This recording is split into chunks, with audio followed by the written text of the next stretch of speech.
Hour and a half, heavy from 55 to Dan Ryan. Outbound at 45, slow from Ashland to County Line. Inbound Dan Ryan, 95th to downtown at 45. Express lanes jammed up from 47th.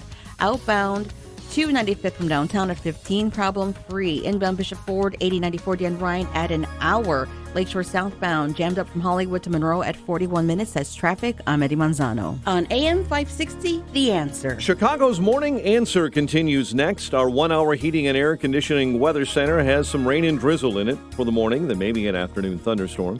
High 65. We're at 58 degrees right now. Next news at 9. Chicago's Morning Answer with Dan and Amy continues next on AM 560, The Answer. This hourly segment is brought to you by Papa Nicholas Coffee. Papa Nicholas, great coffee, period. This is Chicago's Morning Answer. I am told this is a garbage disposal. On AM 560. It is terrifying. I don't know what its purpose is. What you just said is one of the most insanely idiotic things I have ever heard. The Answer. Top of the morning, Dan and Amy. We were just talking about immigration, not immigration theater. I was conflating two topic areas here, but you might say impeachment. Impeachment theater, but we've got some more mentions on immigration policy here. Jazz Shaw over at hotair.com reporting on this.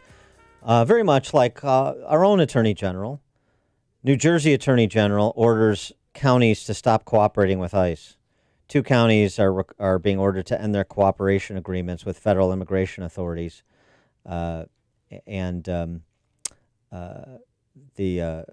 Attorney General arguing that those agreements prevent victims from reporting crimes.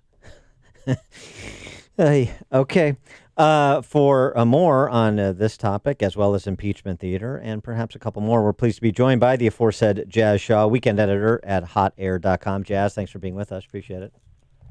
My pleasure. How are you folks doing? Good. So, you point, your coverage of the New Jersey AG points up something that we were just discussing with respect to immigration policy. Dick Durbin holding up a H-1B visa bill in the Senate because he doesn't want President Trump to have a win on immigration.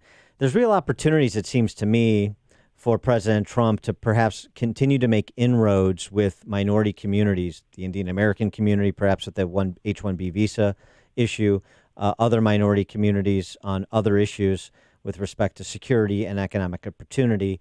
And it's going to require some discipline that he sometimes is not in full supply of, to make sure he is messaging on these topics and holding the left accountable for what they're doing on matters other than impeachment.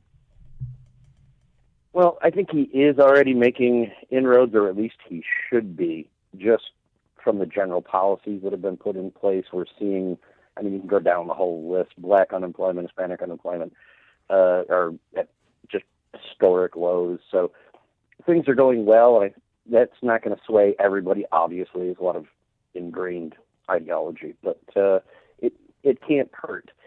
But getting back to the immigration thing you were just discussing, these are not popular policies with the public when you look at the polls. People are not in favor of, open borders. They're not in favor of, just big giveaways to illegal immigrants when particularly other immigrants had to do things the right way. And that thing in New Jersey is kind of crazy. The 2 counties signed a 10-year extension on the program they're in with ICE before the Attorney General's new policy went into place. So they're kind of stuck between a rock and a hard place. Well, right. And it seems to me this is an argument to prosecute in every hamlet, in every state, and at the federal level by President Trump, because the left is not going to win an open borders lawlessness argument that they're being forced to defend.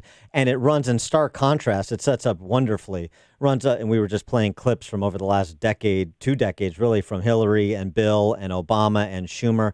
Runs in stark contrast to what these same politicians were saying just a few moments ago. And I think it's devastating to the left so long as immigration is one of the issues that is informing their vote and not impeachment. Yeah, and do you really think that the Democrats should expect a lot of cooperation out of the president at this particular point in time. I was just reading a story this morning about later today, a bunch of the Democrats who are running for the nomination are going to be out in Las Vegas at a gun control forum and talking about, well, we can't let this, we had some good progress going on background checks, this, that, and the other thing. And we can't let this progress die or get drowned out by impeachment. Sure. And my immediate response was the only reason anyone was talking about it among the Republicans was because the president indicated he might be in favor of something. And now you've spent a week screaming that we have to move forward quickly and impeach you. But by the way, would you help us with our gun control bill? Right. Well, I mean, impeachment I don't see it going well. Impeachment has sucked all the oxygen out of Washington, D.C. And how do you see this ending? I don't know. I think they're crazy enough to do it. I really do. I think there's a more than 50-50 chance that they're going to move forward with a vote, and they might even get a Republican or two. But they've got enough votes, and they could actually impeach him just to make a statement in an election season, and then it'll go over, and Mitch McConnell will hold a 5-minute trial, and they won't have 66 votes, and it'll be over. But here's the thing, though. The president, during that saga, if it plays out like you suggested or something approximating that, the president doesn't need to carry all the water on this. He doesn't need to be tweeting about whether or not Adam Schiff is guilty of treason. He can let them self-immolate on this issue while he is talking about these substantive issues that actually drive quality of life in this country, like immigration and the other range of matters we talked about. In addition to your point about the discussion about gun control, he can say, look, I've always come to the table and been willing to negotiate on immigration, on gun safety, on the range of issues, trade policy. And what I get is a relentless partisan temper tantrum because the Democrat socialists refuse to accept the votes that you cast in 2016 that installed me in the White House. It's just that simple. Well, what you just said the president could do is a very rational, sane, sensible approach. Why do I know where this is going? going? We've been watching the president's Twitter feed for, going on 3 years now while he's in office, and I'll just ask you in return, what do you think the odds of that happening are? Well, I'm not a handicapper, Jazz. I'm a message guy. But he's suggesting that he is suggesting, President Trump via Twitter, that there's a coup going on. Do you believe that? Is this a coup d'etat? Oh, depending how you define the word, I've actually been saying that since, I don't know, 10, 15 minutes after his inaugural. There's definitely been a coup going on, but it's not just the Democrats. The media has been engaged in an ongoing attempt at a coup since the moment he was sworn in. It hasn't put much of a dent in his support from the base, and whether or not they're going to do enough to make sure he loses in 2020, that's still possible. It's up for debate, but he's not. At least he's not going to get impeached. I'm sure of that. He won't be removed. Yeah.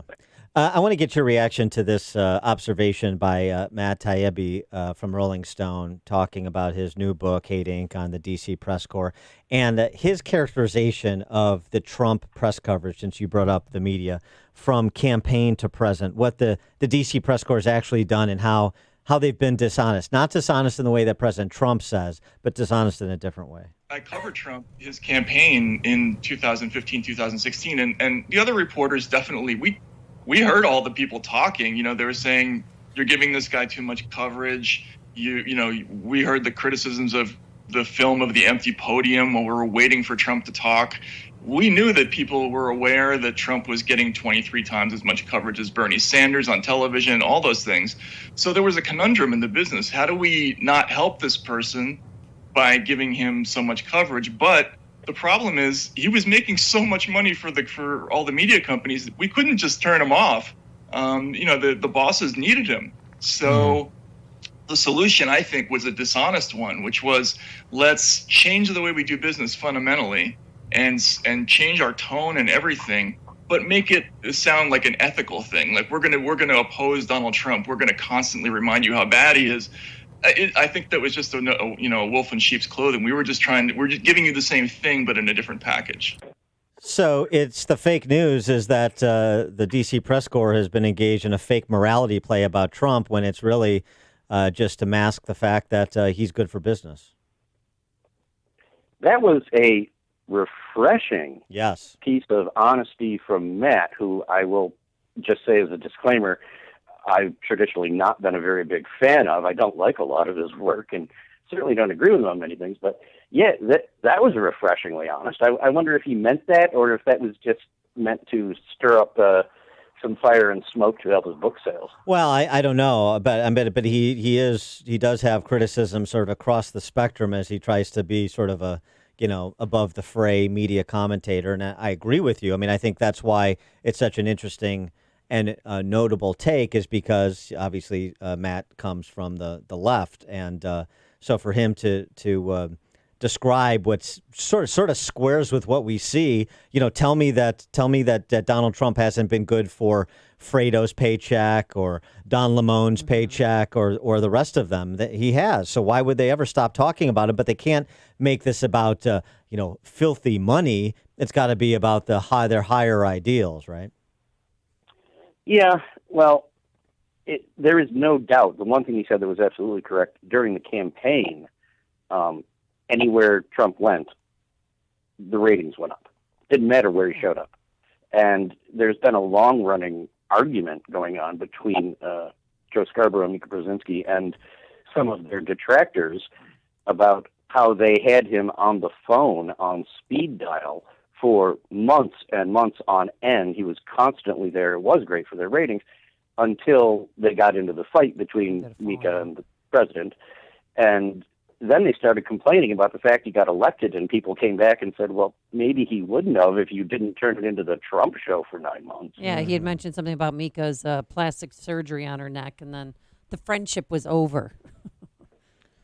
Yeah, it's sad. Such are the makings of feuds, I suppose. Yeah, I guess. Hey, I wanted to switch gears and talk. I read this article that you wrote in hotair.com about this puberty blocking drug that's used on trans kids, and it's killed more than 6,000 people.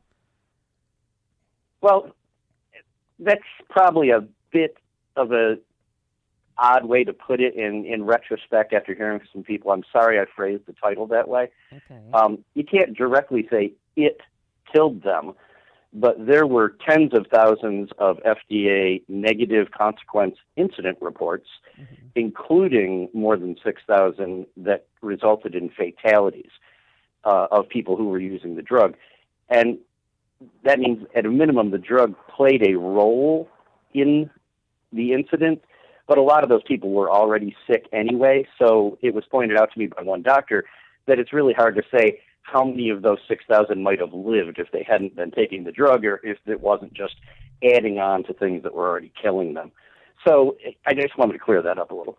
Yeah, the idea, the larger point, though, is that there's a lot of questions to be asked about the trans zeitgeist that are not being asked out of fear and fear of reprisal for even daring to do anything other than celebrate, children in drag and an Idaho prisoner getting a taxpayer-funded identity surgery change and all of those things. That maybe some serious medical and moral questions should be asked. Some additional research on outcomes should be done before everybody runs headlong into celebration mode.